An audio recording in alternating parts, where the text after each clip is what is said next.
me it gets better. Say that it gets better. O.P.S. I'm gay-ish. Hello, everyone in the podcast universe. This is Gayish. The podcast that wants to remind you, you never know who has a butt plug in their ass at any given moment.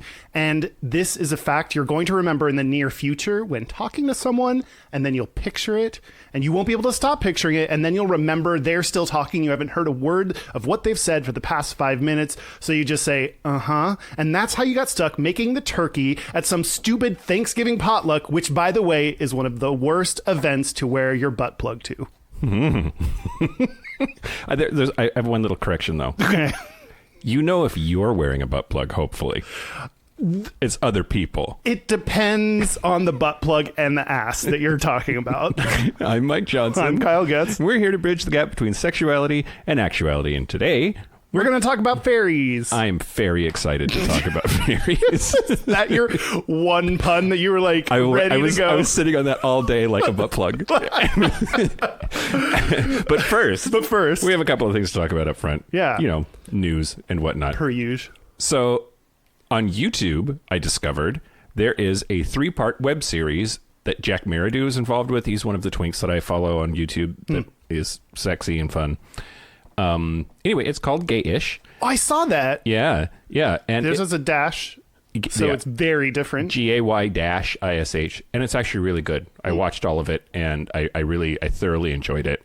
In the 3rd episode, Alaska Thunderfuck, who's a really famous drag queen, gives this really, I think, important speech about gay people and our community, and that we should really be looking out for each other and taking care of each other, and we don't always do that. Oh.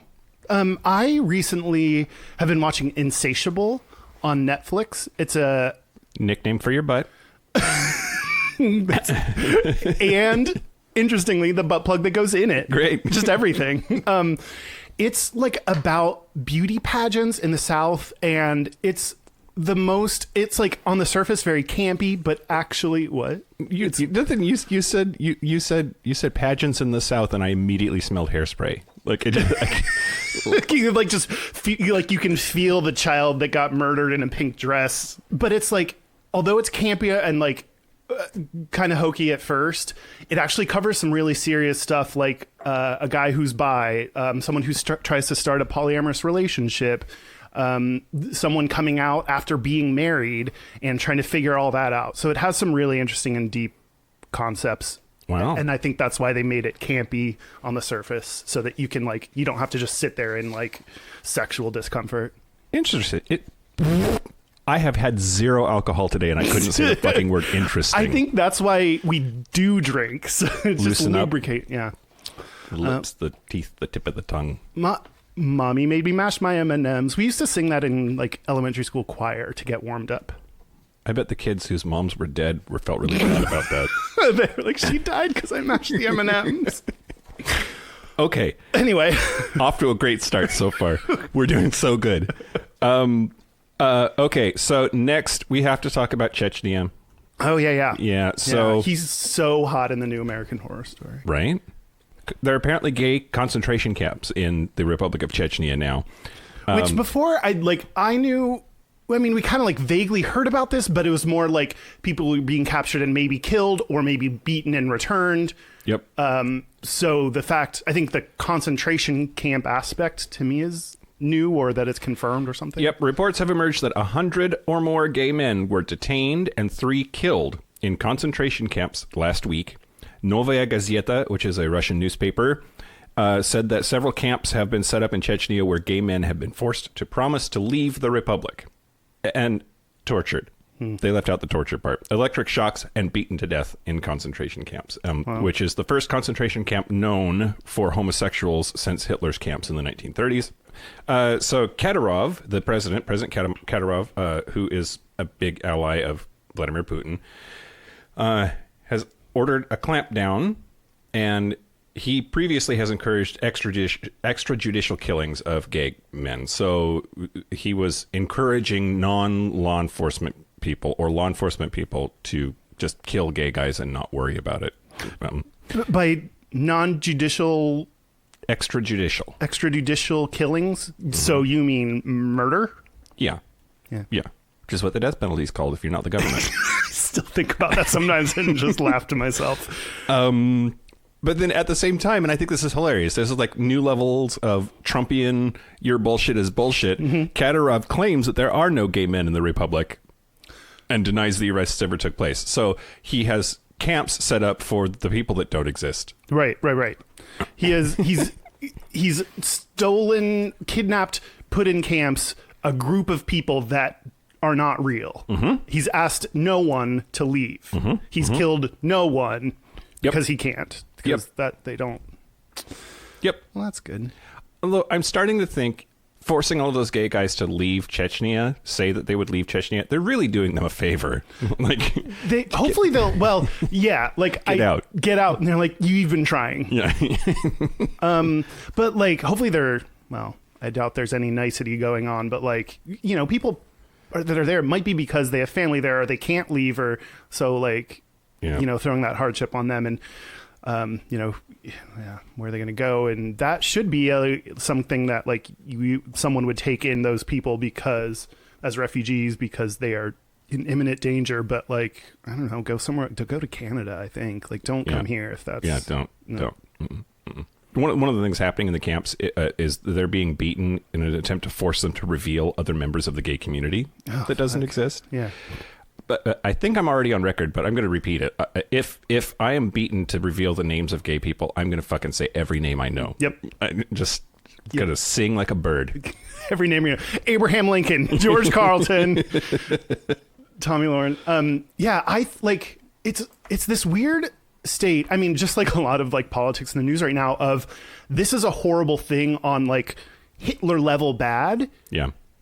Okay. Well, I don't know. But how do you... Hitler level bad, just not at the same scope. Yeah, sure. At least not yet. As soon as I said that, I was like, well, I don't know. Anyway, it's really bad is what I'm saying. Hot take. not great. But like, what? Like, I can't do anything. Like, I don't know what... It's like existing in this thing where this big moment in history and they're going to look back at how terrible it is. But like, it's this state of like, I'm not going to fly over there or like, or do you raise awareness for it somehow or donate money to something or protest or I don't know what to do. And instead of looking it up or figuring it out what to do, I just complain about it. I mean, on a certain level, vote blue and encourage people to vote blue. You gave money to Beto O'Rourke's campaign for Senate there in Texas, which I'm really proud of you for doing, by the way. And thank you. Like, if we have a more blue government, maybe we won't leave the human rights part of the UN. Yeah. And we will pressure Russia and Chechnya to get their shit together. We may actually place sanctions on countries that are doing shit like this instead of being like... So start small and start local. Like voting for Democrats, I guarantee increases the chances that the United States will pressure those countries into getting their fucking shit together. Yeah. I did Beto O'Rourke. If I have any listeners in Texas or with money, I... very passionate about him in Texas and very excited. He's running against Fuckbrain McTweetwad. Ted Cruz. Thanks. I couldn't think of Rafael Cruz. Rafael Cruz. That's actually a pretty badass name. Yeah. All I could think of was Rick Santorum. I don't know why. But of course he had to change his name so that he just sounded less brown. Which is interesting because like Beto like grew up along the Mexican border, so like somehow has more connection to, not somehow, by actually caring about Mexicans, Mexican Americans, Hispanics, and Americans. Like he's able to speak more to that community than Ted Cruz. Interesting left. Anyway, he's awesome. The fact that Texas is in this tight of a race for Senate is really cool. Yeah. I've been talking about how much I love Texas in spite of itself for so long, and I just, please, if you can, donate or share information about Beto on the internet or, if you live in Texas, vote for him if you can, because if we could get Texas to be supportive of everyone's rights, that's such a huge part of our state that, like, the state that controls most of what your textbooks say. Yeah. Like, let's get them on the good side. Yay! That's my campaign. This has been paid for by no one. Beto. I've just been reading his name. Beto O'Rourke. Sounds like a made-up name. Yeah, but true. He's real? He is real. Vote for him. And he's sexy. Okay. Next in news. So in the Vietnamese version of The Bachelor. Oh, yeah. You saw this too? I did. I didn't read anything about it, but I just saw the thing and smiled and moved on. Great. Yeah. So I'm going to fuck up all of these names. I'm really sorry, people who speak Vietnamese. I cannot read these names, and I don't know if I should feel bad about that or not. They're just very difficult for my cracker white English native speaking mouth. Yeah. So the bachelor's name is Nguyen Duc Trung, and he gave a rose to contestant Truc Nhu, and then did not give a rose to Min Thu. So she then spoke up in the episode and confessed her love. Not for Trung, the bachelor, but for Nhu, one of the other contestants. The one that got a rose? Yeah. So she's like, I'm glad you didn't give me a rose because I'm in love with this sexy mama standing behind me. And then went over and gave her a hug. And then they have like a moment, and it's really adorable. You should see it. It's on YouTube. And then Thu attempted to give her rose back to Trung, the bachelor, because she's like, yeah, I'm down. I'm leaving with her. What? Yep. And then it's interesting. There's probably something cultural going on here, but Trung told her, I think that you will regret this in the future. So just think really carefully about this. I'm not going to give this rose to anybody else.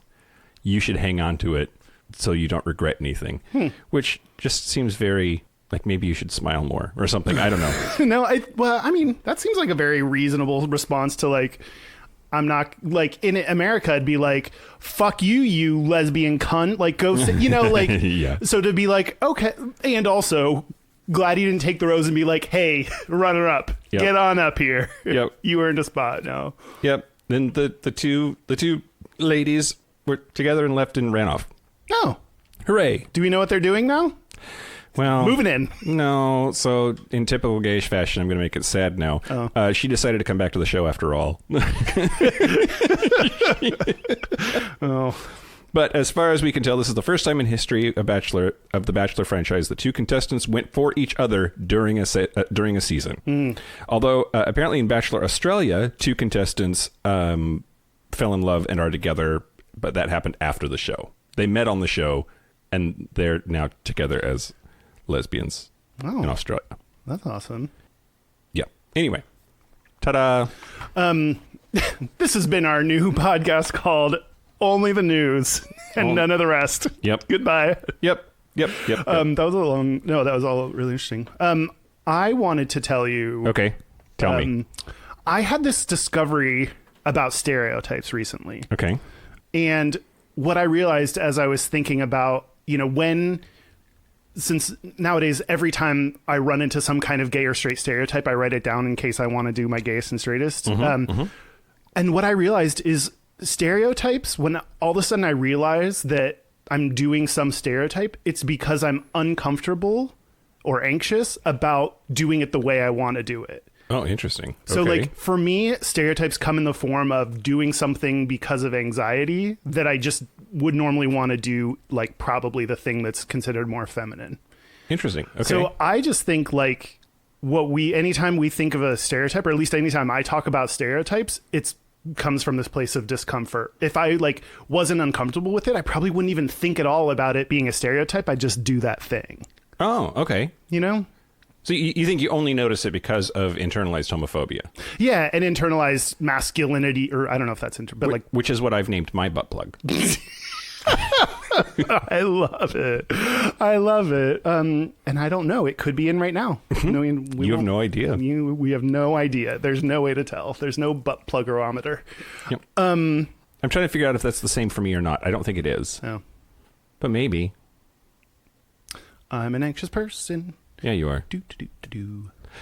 I do want to real quick read this thing that I found on Facebook. This person, I believe, is a phlebotomist. I am only a phlebotomist after I've bottomed. Then I'll flip. Total phlebotomist. A person who takes blood. Oh, okay. And I want your reaction to this whole thing. Okay. The way our culture treats boys sickens me. I had an 11-year-old boy in my room to have blood drawn today. He was crying. Not bawling or throwing a fit, just a few nervous tears. His guardian kept telling him to man up and stop acting like a sissy. Then she threatened to record him crying to show it to all of his friends, which made him cry more. I told her we had a strict no recording or photo policy, and she got mad at me for ruining the joke. Oh, Jesus. When this woman went to the bathroom, I told the kid it was okay to express his emotions however he needed to, and even grown men are scared of needles. That everyone is scared of something, and he was brave for doing it even though he was scared. Stop telling boys they aren't really boys for expressing emotions. You know why women and femmes have to fear violent men? Because of this shit that represses boys and men. Crying doesn't make you weak. Fear doesn't make you weak. But berating a child for showing those things makes you one weak-ass adult. I could not agree more. If I could just fall into that statement and swim around, I would do it. Yeah. I actually have something that I wrote that I published recently that's exactly about this, the way we raise and culture boys. Not to toot my own words, but the idea of trying to shove your emotions way down deep and not express them leads to violent outbursts and is a huge part of the masculinity problem, and sucks that we have to think to remind boys it's cool to cry, it's cool to have emotions, that thing every human does. Yeah, it's cool to show people that you do that too. Alternatively, hold it all inside, force yourself on girls. You might end up on the Supreme Court someday. You too could be nominated. There will be no consequences whatsoever. Yeah. Grab them by the pussy. Anyway, that's not where we're going. Do you want to talk about fairies? Yeah, sure. Fairies. Fairies. Kyle. Hey, Kyle. Hey, Mike. Why are gay guys called fairies? It is because of Robert James Ferreton, who was the very first gay man. It was Adam and Eve and Robert. People don't talk about Robert too much. He's kind of behind the scenes a lot. Funny, he had a surname too. Even though he was Ferris. third out of the God revolver. By the third, God was he thought through it and he was like, man, if I keep creating y'all and you keep giving you one name, I'm gonna run out at some point. Yep. No, I have no idea why. Can you imagine Adam? Adam who? Adam. Adam. Eve is wait, Adam? He's there's one person. If it's not you, it's me. Anyway, great. I have no idea. Okay. Do you know, or was that just a... So it's actually kind of a mystery why the word fairy applies to gay guys. There's So my thing could be true. Your thing could be true. Yeah. It's not, but it could be. I did find some articles that talked about the word faggot and how that became a term for homosexual men, especially. Mm-hmm. And there's apparently some parallels between that and fairies, sissies, Nancy's, these other terms that became terms for a homosexual person, a homosexual man. What's the faggot root? I've heard that it's bundles of sticks used to be called a faggot, and then they burned gay men. Yep. Is that all true? The term faggot meant a bundle of sticks, and it shows up around 1300 in English, Old English. It almost certainly came from Old French and possibly goes back to the Greek, fakalos. Those bundles of sticks were used for fires, and so the term came to mean burning sticks. And then in medieval times, heretics were burned at the stake, and heretics who repented and were spared the fiery death, which is a shitty way to go. Oh, if God. Game of Thrones has taught me anything, it's that you do not want to be burned to death. But they had to wear a picture of a faggot on their sleeve to show that that's the fate that they were spared from. Oh. But then the trail kind of goes murky. There's no print evidence that homosexuals were referred to as faggots before the 20th century.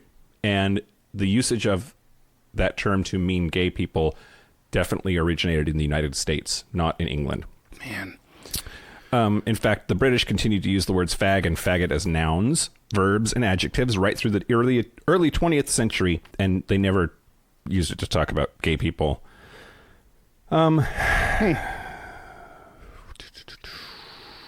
trying to think of how to attribute this, because all of this is coming from straightdope.com, which, if you don't know straightdope.com, it's amazing. Cecil Adams is the guy that wrote it. He's written that article, that column, for years and years and years, since the 1970s, and he's amazing. A fantastic writer. It does some really good sleuthing about these kinds of things. I've never heard of him. Yep. So the first known published use of the word faggot or fag to refer to a male homosexual appeared in 1914 in the U.S. It referred to a homosexual ball where the men were dressed in drag and called them faggots. Oh. Wait, 1914? Yep. Wasn't there a little world war we were fighting? Wasn't that around that time? Isn't World War One? Around that time. Maybe. I actually don't know the dates of World War One. I have a degree in this shit. You have a degree in World War One? Yep. I have a degree in faggots. Oh, yeah. Started in 1914. Boom, motherfucker! Went to 1918. I like that date stands out so specifically in my mind. So, anyway, Ernest Hemingway in The Sun Also Rises, which was published in 1926, included the line, quote, "You're a hell of a good guy, and I'm fonder of you than anybody on earth. I couldn't tell you that in New York. It'd mean I was a faggot." Oh, Ernest. Yep. And a 1921 site says androgynes are known as fairies, fags, or brownies. What are androgynes? I think like androgynous. Oh, Like, when I asked that, you like leaned down a little bit, like you slumped over, as if like, don't ask that, and let's just move on Yeah, from it, because I it don't might know. take us down a different hole that we didn't expect to go down. Okay, that's fine. so here, the part where it actually might have to do with fairies. Okay. Is that there is a progression that happens where a word that is a woman or a girl becomes a term that means a woman, a girl, or a child, becomes a term that means effeminate male, and then becomes a term for a homosexual. So that happened with the word gay. For instance, gay was a female first name for a long time. It happened with faggot. Apparently, they think that it used to mean an ill-tempered woman also. And so that became one way that it might have gone into that pipeline, that it evolved into the other end of this pipeline it's a term for a gay guy. And then fairies. Fairies were traditionally female. There were exceptions, but they were little feminine Sprites. pixie sprite things, and that also similarly went through these transformations and became a term for a gay male. Interesting. But anyway, in the 20th century, the first decades of the 20th century, that's when homosexuals started being called fairies. Not exactly sure why, but the best theory is that it's because of this tendency to take words that refer to women in some way, and they gradually transform into men. Oh, queen. Queen is the other one that they were talking about. Oh, yeah. That went through that same sort of Give me one transformation. example where queen is used to refer to a female. Right. I defy you. No, that makes sense. Flamer. Okay. Flamer, does that come from faggot because we set them on fire and then they're flaming? I don't know. Okay. I'm going to do one search. If it doesn't come up with an answer. Okay. What you're not seeing here is I always get annoyed with Mike for looking things up while we're talking, because I'm more comfortable about not knowing things and making it up. And no, it doesn't say. I think it's when, what was Robert Ferratron? What was whatever name I gave Adam and Eve and Robert? Yeah. When Robert was sent down to hell because you could be then for being gay, and he was on fire, and he was like, ouch. Then they were like, oh, gays are flamers. Yeah. Yeah. Yeah, no, I agree. Yeah. I agree. We're very flammable too. Yes.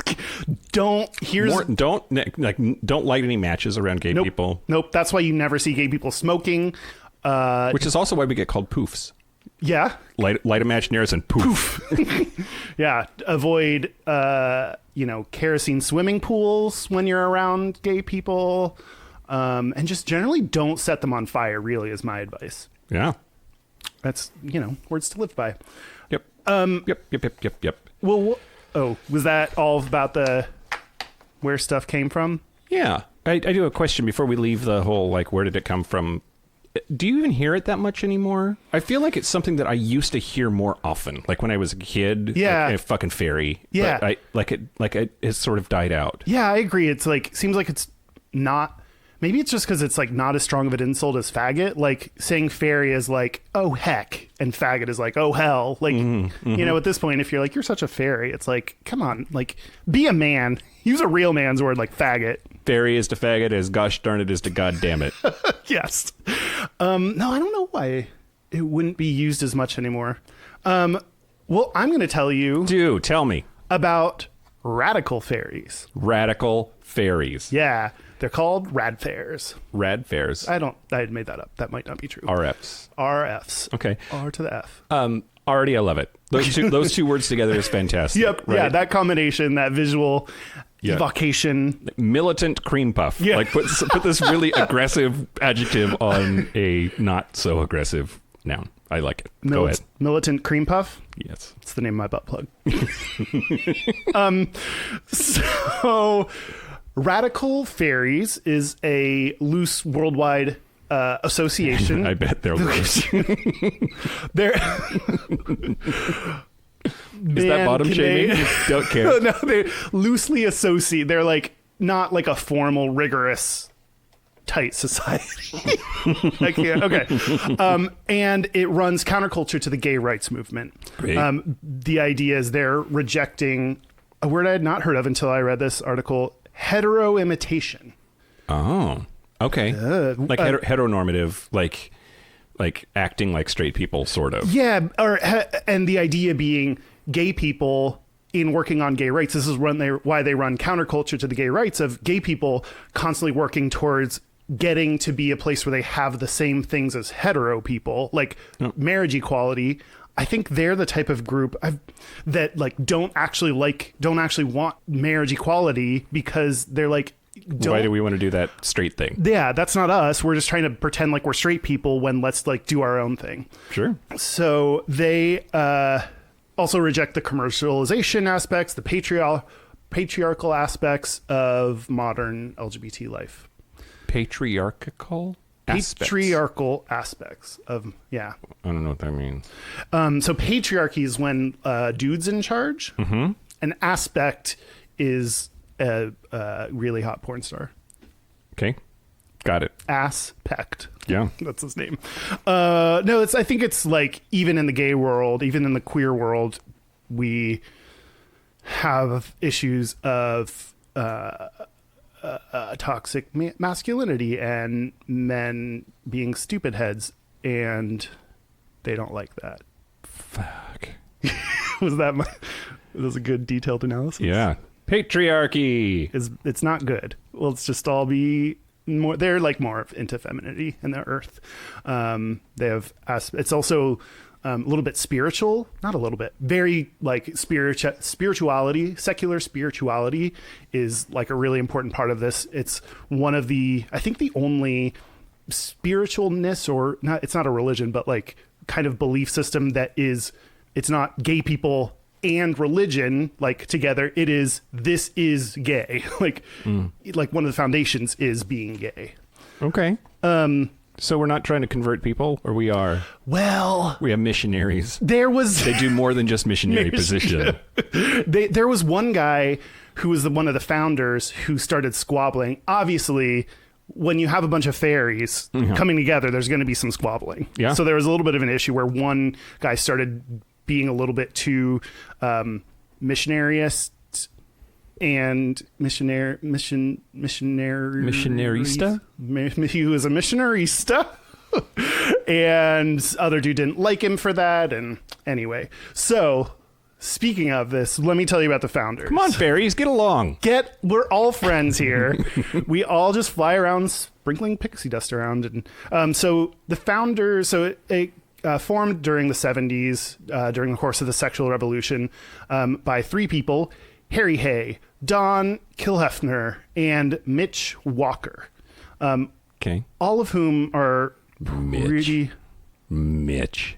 I mean, Mitch Walker, he must have had a terrible life, because there's so many things you can come up, like bitch stalker, like hitch fucker. Like there's so many things you could rhyme with his name that make... Sorry, Mitch. You've had a hard life. Itchy Mitch. It's Mitch the Itch Walker. Anyway, okay.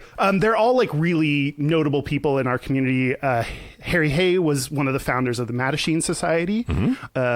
Mitch, What's that, Kyle? Oh, Mattachine Society. Society started after Stonewall? Nope. Fuck. Before Stonewall. It was one of the first gay In the rights 50s. organizations that started in New York. I think that's right. With a bunch of people that were like, gays. Yep. Again, We're so good at gay history. detailed analysis right here. Okay, so Mitch the Itch Walker, in his this, I'm very impressed by his. He pitched for his master's thesis of psychology. He pitched the idea of doing a gay sex guide containing historical information and psychological reassurance. They said, no, you can't do that. So he turned it into a book. Yeah. He's like, this is my passion project. Fuck it. I'm making a book out of it. Kilhefner was one of the leaders in the Gay Liberation Front, which is also an early gay rights organization. I think those started forming after Stonewall.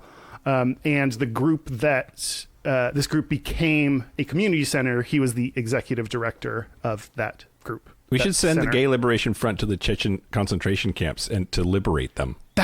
You were meant for this. This is what you were born to do. It's in your name. You go to the front and you gay liberate.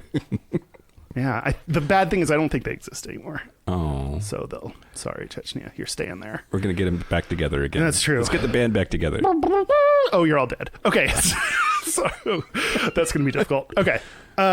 So although they started as mostly gay men, it's now generally open to all. And then this one, okay, you'll have to help me. Wait, so now there's lesbians in it? I think there's all So they're getting sorts. shit done.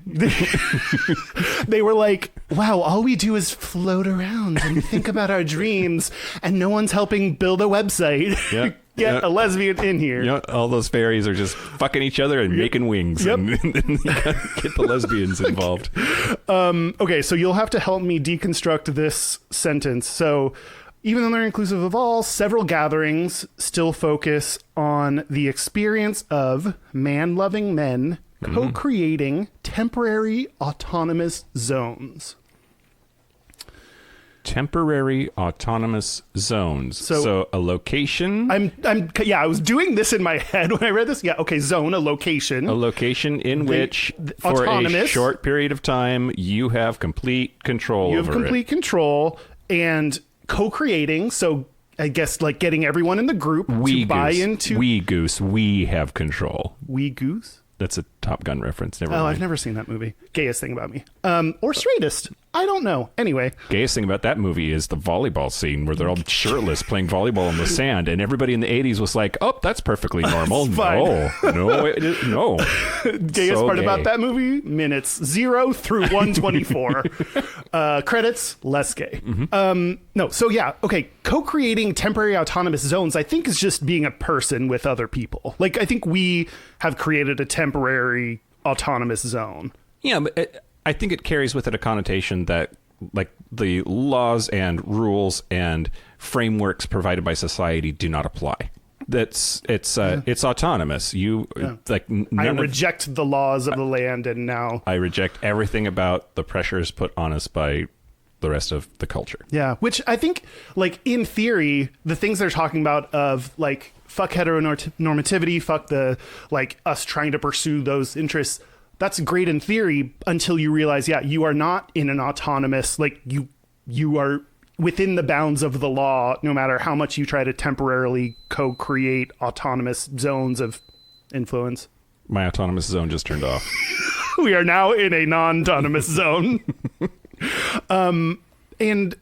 So yeah, the downside is like our country has decided legally the recognition of people together will be called marriage, and that's how you get things from it. I want to marry myself Okay. and then see if I can file taxes jointly Yeah. with me. How will you hold your own hand? How will you kiss? Okay. Touche. Michael Johnson. I was just going to ask how you're going to kiss yourself at your wedding. I don't want to see that. You'd save that for. Remember when Carrie decided to marry herself, and so that's how she got a replacement for her shoes for this? Nope. Sex in the City. Sex in the City. Some people just heard that and were like, yeah, I remember. You said Carrie, and I was thinking about the girl with the blood on the no. stage. She didn't get any shoes. She ruined the shoes in fact, she has less shoes than she started with.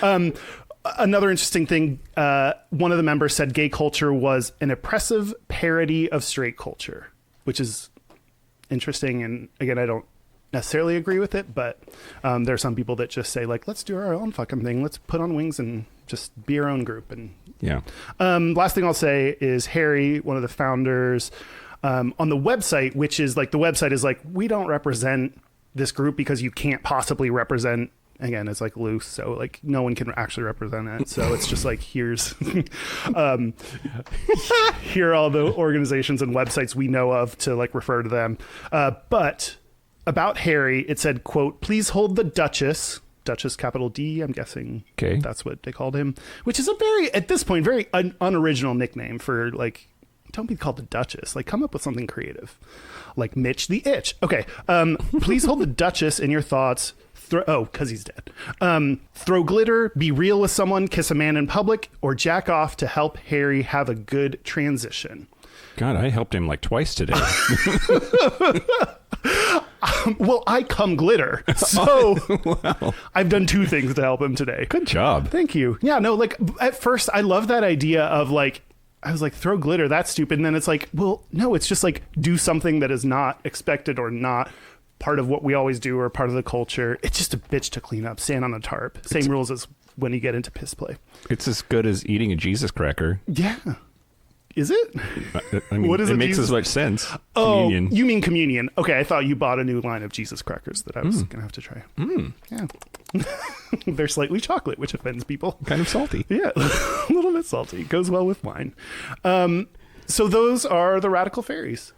Radical fairies. Radical fairies. I want to be a radical fairy. Or I want to try it out. I want to see what radical fairyism is like. I don't think you would do too great at it. Why? I just think they're the type of people that I so love and support, but as soon as they start, like, in my head, they're prancing around with wings on and no clothes and just saying that the world is love and we don't need to, and you'd be like, but like, have you read the current politics of today? And they'd be like, no, we're flying. You know, like, I just don't know that you and them would necessarily mesh. I would team up with the radical lesbian fairies that are getting the shit done. There you go. That's your group. Radical lesbian fairies. Neat. Or just lesbian fairies, because... yeah, what do you have? So there is this idea that fairies are real. Mm-hmm. In fact, there are a couple of organizations dedicated to proving that fairies exist. Oh. They collect photographs and they collect anecdotes trying to prove that fairies are real. In fact, I found an organization, I forget what it's called right now. I should have saved it. But they require that you believe in fairies to join the organization. And so... If they're not called the Peter Pan Society, real missed opportunity. Yeah. Yep. Then... Another word for fairy is fae, either F-A-E or F-A-Y. Oh, I didn't know that came from that. Yeah. Also, I now have no idea how to spell fairy because it's like F-A-E-R-Y is the like old or spelling, and F-E-R-R-Y is wrong, just so you know. That's well, a boat. Hold that thought. Okay, great. Neat. So within this community of fairy people, there's a certain segment that Fairy people. there's a certain segment that believes that not only are fairies real, but that sometimes they bang humans, and that there's fairy DNA running through the human genome. Oh, So some people are a fairy person. are you just describing an episode of True Blood to me? Yeah. I think I saw this episode. When Anna Paquin like started glowing. Yeah, And like went into a different dimension or something, and yeah, she was a fae. She was a fae person. Okay. Okay. So here is from a blog of Tess Whitehurst.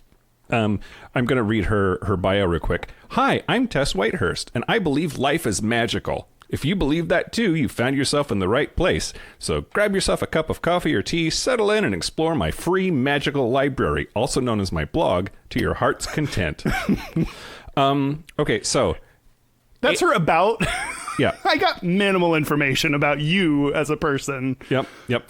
So here are 8 signs that you are a fairy person. Oh, I'm going to be so mad when I'm not going to fit them, but I really want to. Okay. 8 signs that you are a fairy person. Number 1, you feel irresistibly compelled to laugh, jump, squeal, or dance when you see butterflies flying and or dolphins jumping. I saw this like GIF of this guy with this little baby dolphin. It is like that is so little. I want to tickle it. You just squealed just now. No, but big dolphins, I'm like, like so it's only specific dolphins. I want to know why it says and or. Like, when can you see butterflies flying and dolphins jumping? When does that happen? At my new cafe, you know how people have like cat cafes and like monkey cafes? Yeah. I have a dolphin butterfly cafe. It's soon going to turn into just the dolphin cafe because surprisingly, dolphins love eating butterflies. You should probably move to Portland if you want that to work, because that seems like more of a thing. Yeah. Come pet a dolphin while you're drinking coffee, because that apparently needs to be part of our coffee experience. Number 2, you love shiny and sparkly things. Oh, that's so gay. Sunshine on water, light on leaves, super shiny dimes, and even glittery baubles from the dollar store cause you to feel a transcendent sort of glee. Oh. That's your sparkling fairy essence recognizing itself in the external world. Okay, so fairies just see sparkles and they like lose their shit. Yeah. That makes sense. Yeah. Do you lose your shit when you see sparkles? No, if I see a glittered bobblehead, I'm like, this is the dumbest shit that we're manufacturing. Why are we wasting our time or breath on this? The last time I saw sparkles was because I did too many poppers. It was just like... And you were like, ooh, and like tried to grab them, but they weren't real. By the way, that's not true. I don't like poppers. Yeah, but, I know. Okay. Number 3, you love dancing and music, which apparently if you're a human... I don't really love dancing. I always feel very uncomfortable. It's true. You look uncomfortable when you dance. So. Unless I'm wasted. Number 4, you have a sweet tooth. Oh, totally me. Yeah. Are these just stereotypes about women? I don't like, this sounds like a list of just offensive things people think all women adhere to. Sometimes it seems like you could eat chocolate, cookies, or another kind of sweet for every meal. Okay, I had this conversation twice this weekend with Jack, who's my boyfriend. Your boyfriend, Jack, who is your boyfriend? Yeah. Mm-hmm. He was like, what do you want? And I was like, let's just get a box of cookies. And he's like, that's not dinner. And I was like, well, it depends how many you eat. You just have cookies and then you get ice cream for dessert. Yeah. I wonder why you're not in a diabetic coma sometimes. Oh, coming soon. I feel this impending like thing that's hanging over my brain of like, you probably have diabetes. So stay tuned. Well, yeah. Great. Number 5, you often dream that you can fly. Well, again, like part of the human experience is like having dreams where you can fly. Yeah, but maybe even every night, or at least a lot of nights. And when you do, it feels like the most natural ability in the world. Oh, yeah, that's not me either. Damn it. Number 6, the destruction of plants, animals, the earth causes you literal physical pain. I mean, maybe animals. When I see animals get hurt, I don't like... That's bad. Sometimes I get in these weird moods where I'm like walking on the floor and I'm like, oh, I'm sorry, floor. I just like, it's just my feet are hitting your face over and over and I take you for granted. So, but I don't know. It just doesn't cause me physical pain. Yeah. Or the floor for that matter, because it's an inanimate object that has no sensory organs. That we know of. Great. Number 7. You seem to know the medicinal and metaphysical qualities of plants and crystals without anyone telling you what they are. Oh, I don't. I'm like, this is a neat looking one. Hold a crystal or hang out with a plant for a second and admire its beauty. Then notice how it starts to communicate with you in a deep and wonderful way that is beyond words, and that is very healing and nourishing to your emotions and energetic body. Notice also how you can begin to glean information about how that crystal or plant wants to help with any number of physical and or emotional challenges. As fairy people, we are wisdom keepers, and all that wisdom needs in order to be awakened is a little bit of conscious, alert communication with the natural world. I've never picked up a crystal and thought, I'm going to have a conversation now. The idea of it, great. Healing, nature, good, fun.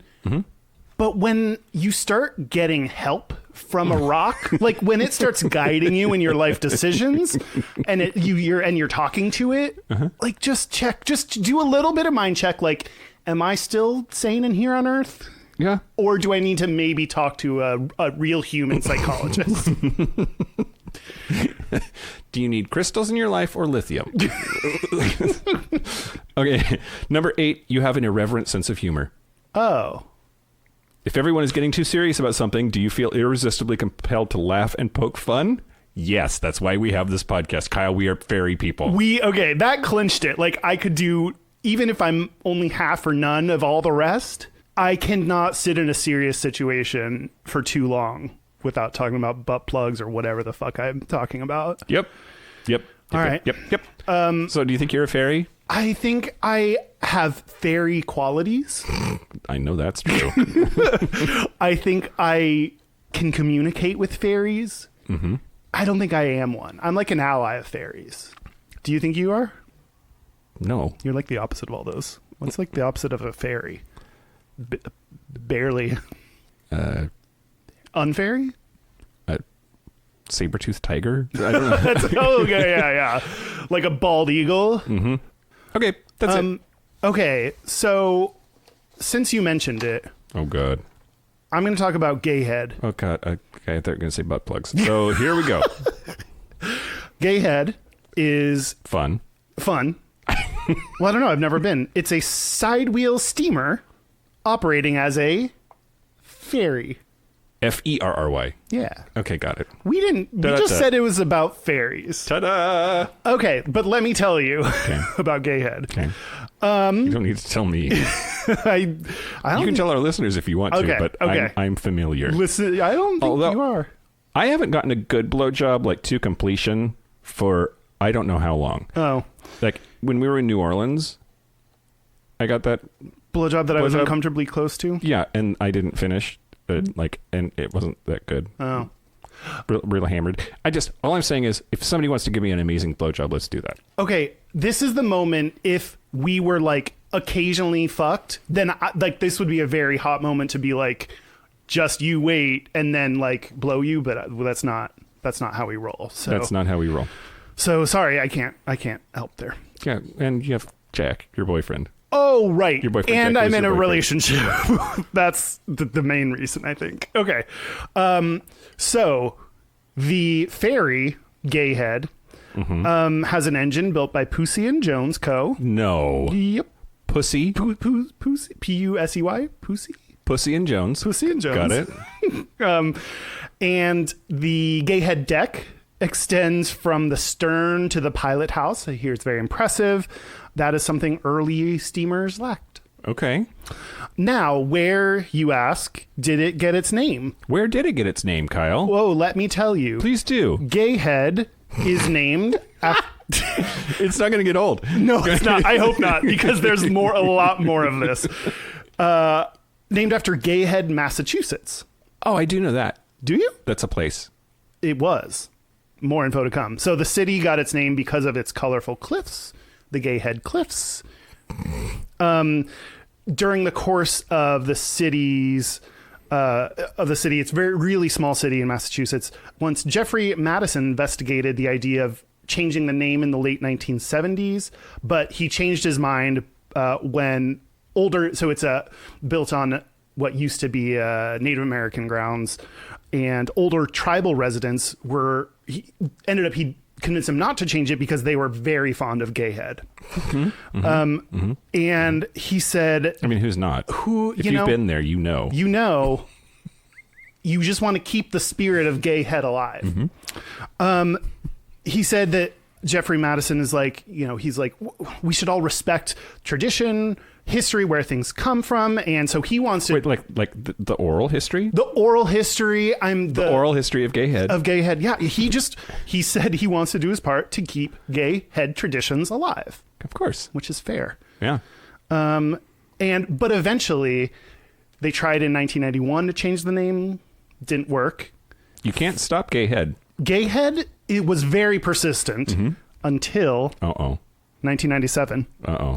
When actually they did end up changing their name back to the original tribal name, which the tribes were saying the name is Aquina.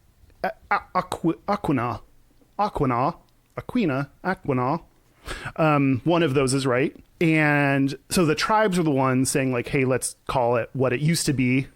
Older people that lived in Gayhead were not as swayed. They considered themselves gayheaders above all. Yeah. That did not make that up. That is what the article said. Gayheaders. Gayheaders. I feel, even though this is a very small population, I feel like a part of me is a gayheader. Oh, yeah. You know? Absolutely. You know, there's a little bit inside all of us. But it did end up changing his name in a narrow vote. So as of 1997, it is now. It was a slim margin. Slim. It was not a girthy decision. No. It was very slight. And so now it's Aniqua. So that was just an aside about the city. Yeah.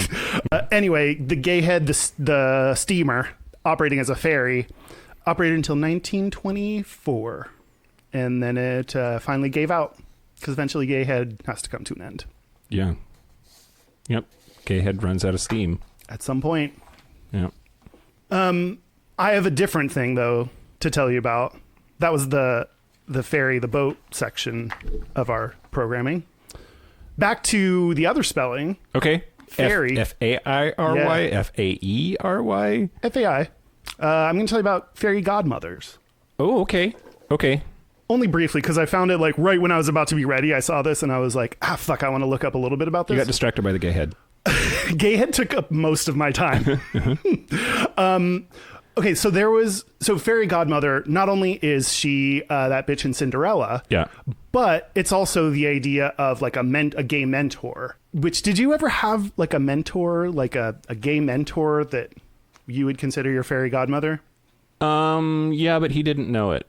Oh, that he was gay or that he was your mentor? No, he knew that he was gay. Just okay. when I was in the closet and straight, quote unquote, my boss was a out and proud gay man, and I sort of thought of him as a gay mentor. Yeah, I don't think I had one really. There was this Karen, academic advisor, no, career advisor in the business school when I was there, and she's awesome. She married Mitch the Itch and became Karen Walker.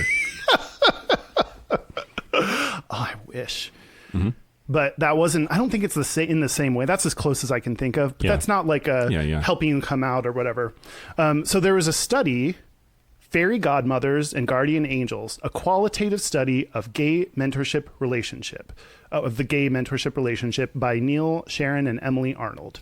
And basically the takeaways from this is, as we all know, sexual minorities have a higher risk of everything all bad. the shitty things that you can imagine, including getting thrown into fucking concentration camps. So this one, because it's qualitative, talked to 27 gay men ages 23 to 64 in San Francisco. So it's more just trying to understand the idea with a small group of people.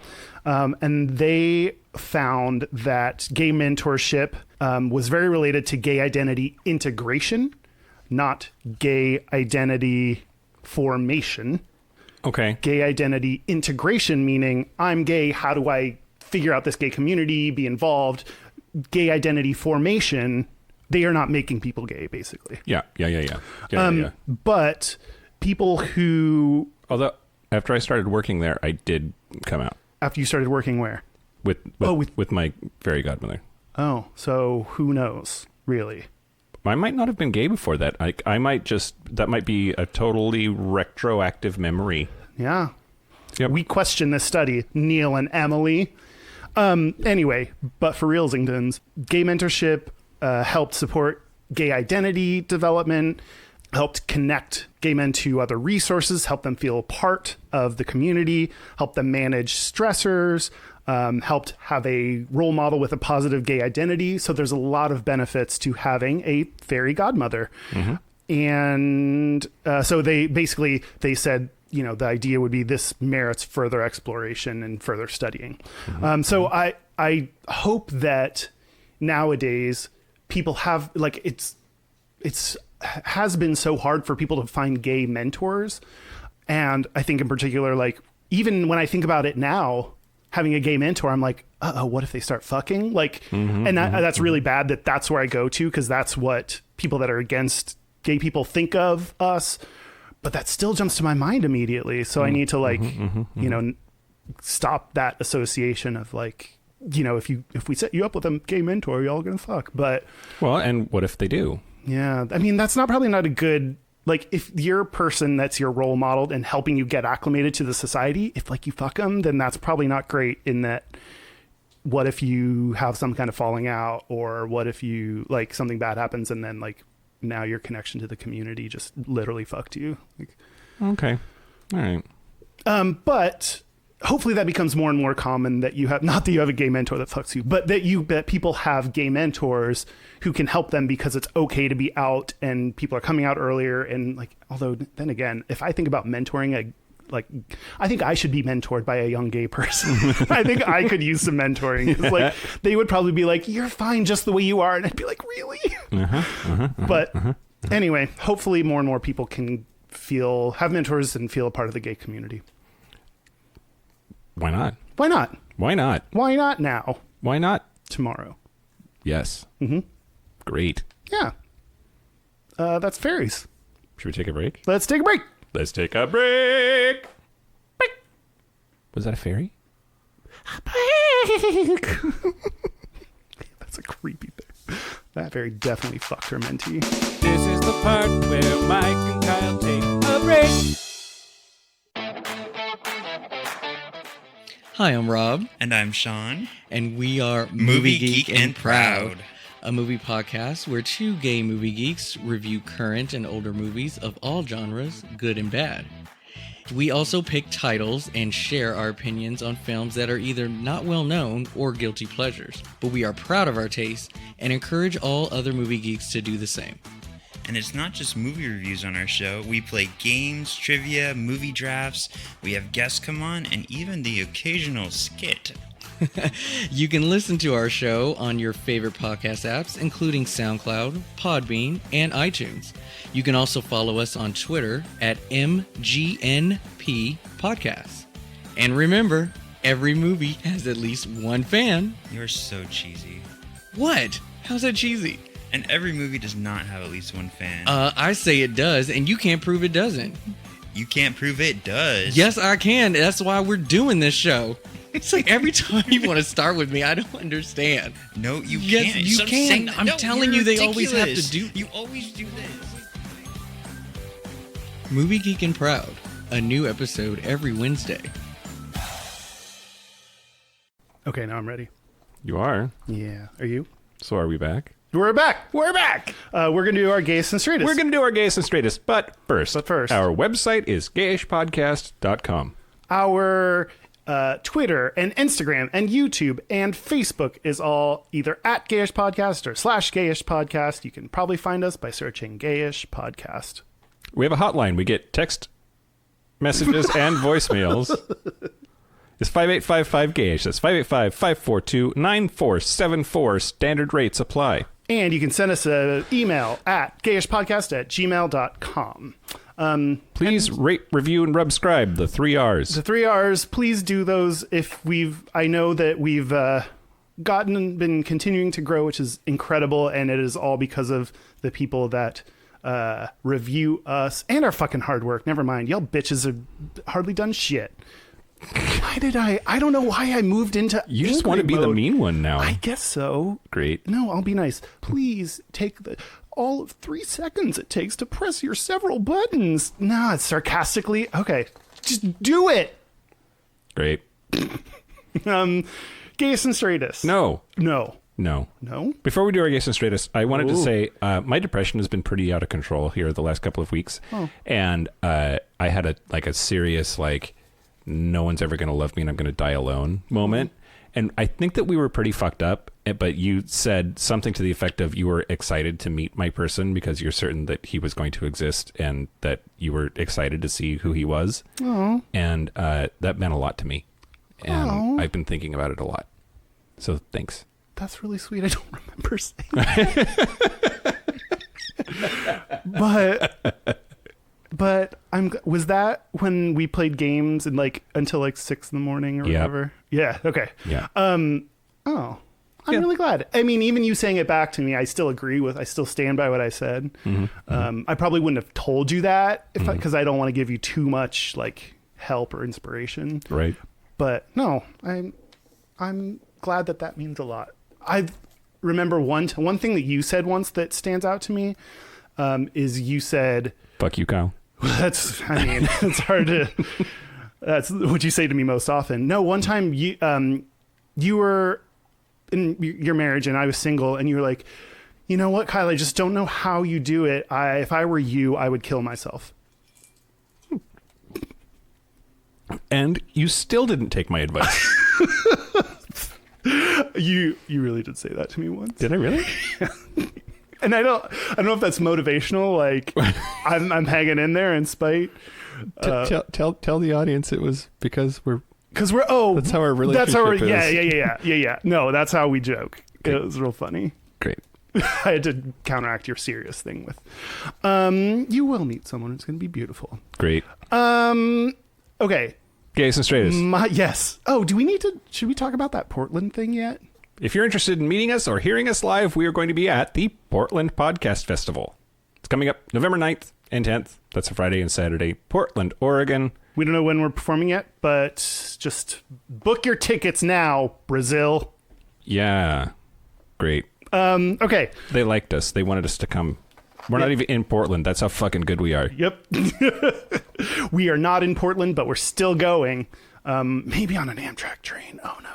I love the train. I know. We're going to die. We're death gonna die, but it'll be fun until we do. That should be my motto for life. Like, we're gonna die.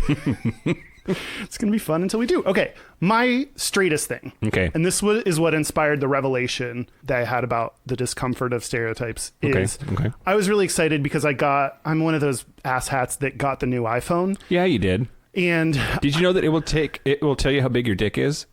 Apparently. yeah, you can measure things with it. I haven't tried to do this yet. I did not think about the dick use case of this. Oh yeah, I've been seeing that on the internet. People are like send me dick pics, and then I'm going to use the measuring function on my iPhone to find out how big it is. And then people were like, but it doesn't tell the truth. It's bad at dick measuring, which I'm pretty sure is because it said a smaller number than they tell people on Grindr. And you can just assume on Grindr, just like subtract 2, at least 2. 2? Yeah. Man, I've not been doing good at gay. I was going to say subtract half an inch to an inch. Nah, 2 inches. 2 inches for sure. That's all right. That's why my profile says 14 inches.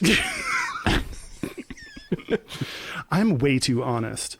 That's a lie. Weird lie. Okay.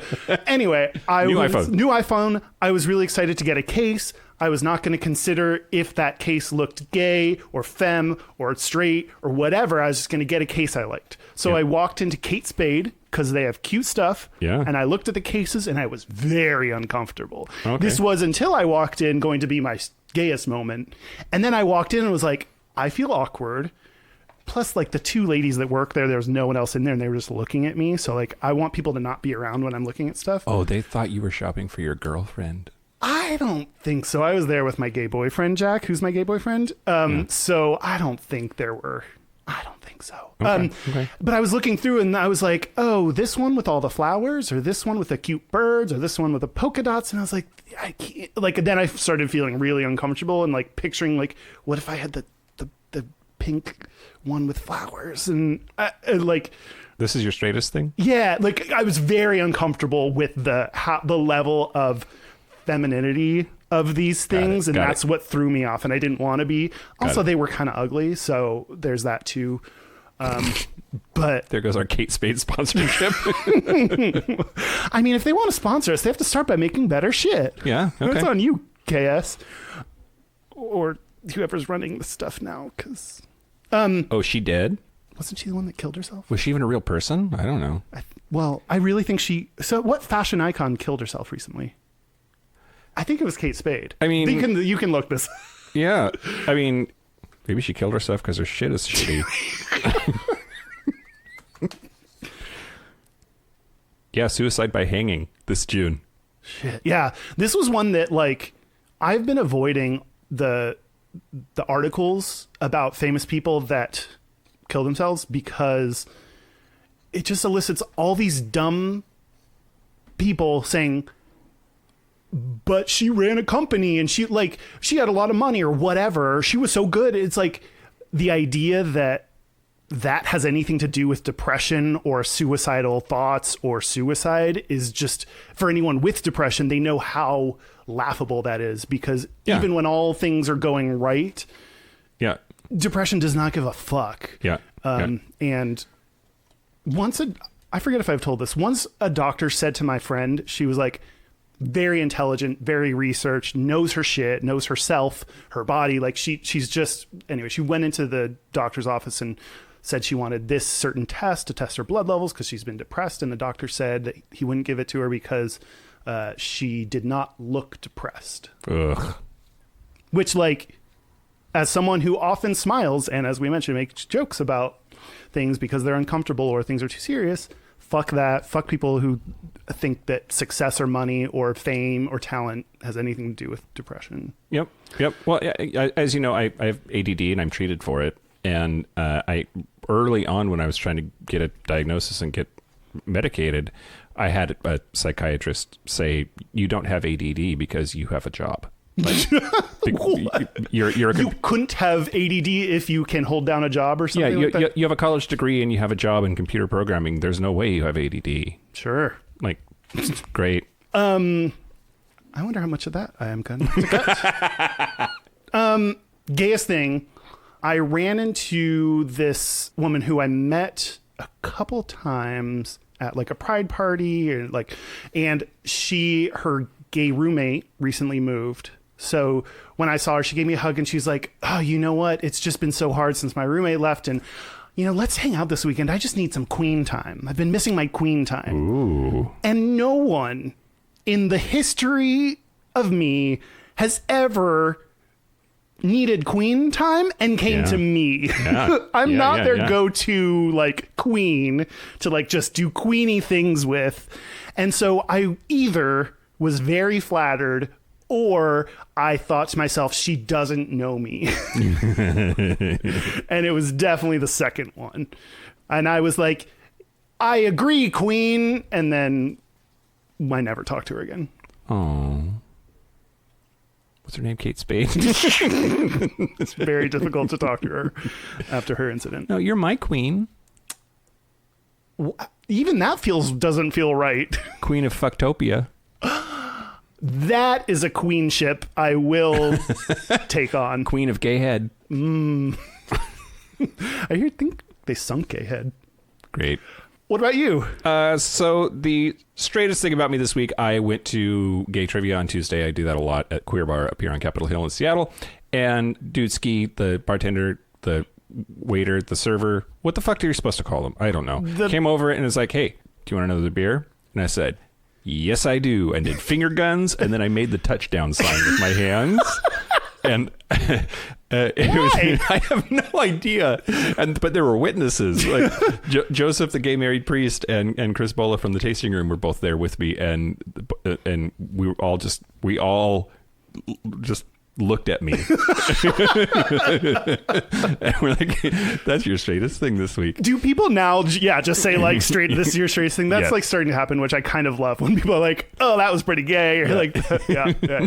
The gayest thing about me this week is the Great British Baking Show is on Netflix, and season 5, which is actually season 8 in the UK, whatever. Stephen Carter Bailey is the sort of gingy guy that's on. Is he one of the hot ones? The show, yeah. Oh, okay, yeah. Just hot and gay. Like legit gay? Actually legit. Okay, radical gay. fairy. Yeah, is a radical fairy, a baking fairy. Baking. Yep. And I every time he comes on the screen, I smile. Oh. And I stalked him on Instagram and Facebook and Twitter. And then I got really drunk the other night and Facebook messaged him. And I don't know if he's even, I'm afraid to look and see if he's like seen it yet or You not. sent him a Facebook message? Yeah. Can you check right now? Sure. The tension is building. Oh my God. What if he's your next love? I'm going to be so jealous if you fall in love with him in a real way, like where he exists in it too. Nope. He hasn't seen it. Oh, damn it. So this is our call to Stephen McBaker. What's his name? But there he is being gay. Mm-hmm. Stephen Carter Bailey. Who's that lady in the picture and why? That is his sister, and she is totally an ally and a big fan of his and a supporter. And he's perfect and wonderful. And I want... You want to meet him at Gayhead. I want Gayhead. You want to meet him at Gayhead Cliff. Mm-hmm. That's it. This has been Gayish. A special thank you, as always, to Charlie Finn for the use of our theme music. And thank you to Gayhead. Thank you to Mitch the Itch Walker. And thank you to all the fairies, boat or otherwise, for all you contribute to our transportation and enlightenment. And thank you to all of our listeners, of course, as always. You know, we seriously try very, very hard to read everything that people send in, and I feel like we haven't. Like, it's just so much lately. Yes. Thank you for writing in. We do our best to read everything. But yeah, I feel like I've been failing at that and definitely failing at the getting back to people. So, but just, yeah, we appreciate all the things you say and all the things you write to us. And I just feel so lucky that other people connect with this message too. And it's, yeah, thank you. That's it. That's it. I'm Mike Johnson. I'm Kyle Getz. Until next week, be butch, be fabulous, be you. See you next week. Bye. Fly away, fairies. That's me falling off a Gayhead cliff. You got Gayhead, and then you're like, yeah, this is it. Hear me as I will sing. Hey, and by the way, do you hear what your words bring? Oh.